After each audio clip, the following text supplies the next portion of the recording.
Are you ready to level up your team's productivity? In today's tutorial, I'll show you exactly how to create a powerful workflow in Asana so you can streamline how tasks move through your project and make your daily work run smoother than ever before. If you've ever felt lost in a jumble of to-do lists or wanted your work process to run like a well-oiled machine, by the end of this video, you'll have all the basics down to build a smart, dynamic workflow that works for you.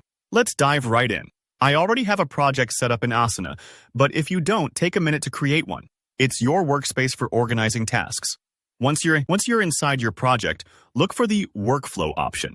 Think of this as the brain behind how tasks move and get managed. When you open Asana's Workflow Builder, you'll notice something really handy. Asana automatically creates some fields based on how you've organized your tables or lists. This helps save time, setting up the foundation for your workflow without manual input. Soon, you'll be asked a simple but important question.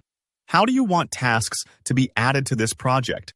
Asana gives you several options, like from a form submission, using task templates, or even pulling tasks in from other connected apps. If you're not sure which to choose right now, no worries. You can skip this step and come back later once you know more about your team's habits or how you want information to flow in. Next, Asana lays out sections for your tasks, often with names like to do, doing, and done. These are based on the structure of your tables, so you might see slightly different names if you've customized things before. Each section represents a stage of work, like collecting tasks, actively working on them, and wrapping things up. It's like setting up a conveyor belt, so tasks naturally progress in a clear, visual way. Now comes the core of workflow automation: triggers. Triggers are rules that kick in when something specific happens. You can set triggers based on custom fields, when a task is added to your project, when a due date approaches, or you can invent your own custom trigger for maximum flexibility. For example, let's say you want a task to automatically notify its assignee when it moves to doing.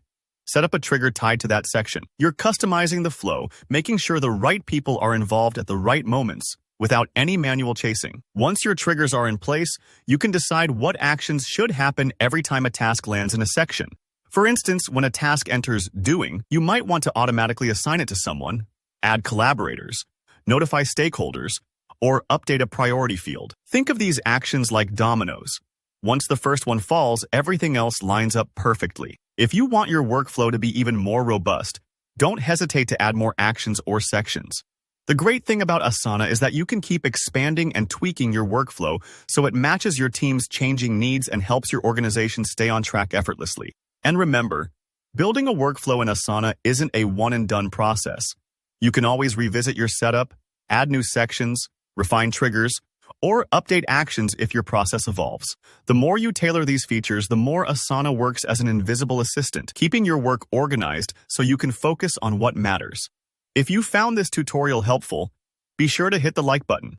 Have any questions or want to share how you use workflows in your own projects? Drop a comment below. I'd love to hear from you. And if you want more practical tips for mastering Asana and other productivity tools, don't forget to subscribe for more tutorials. Thanks for watching, and good luck building your workflow.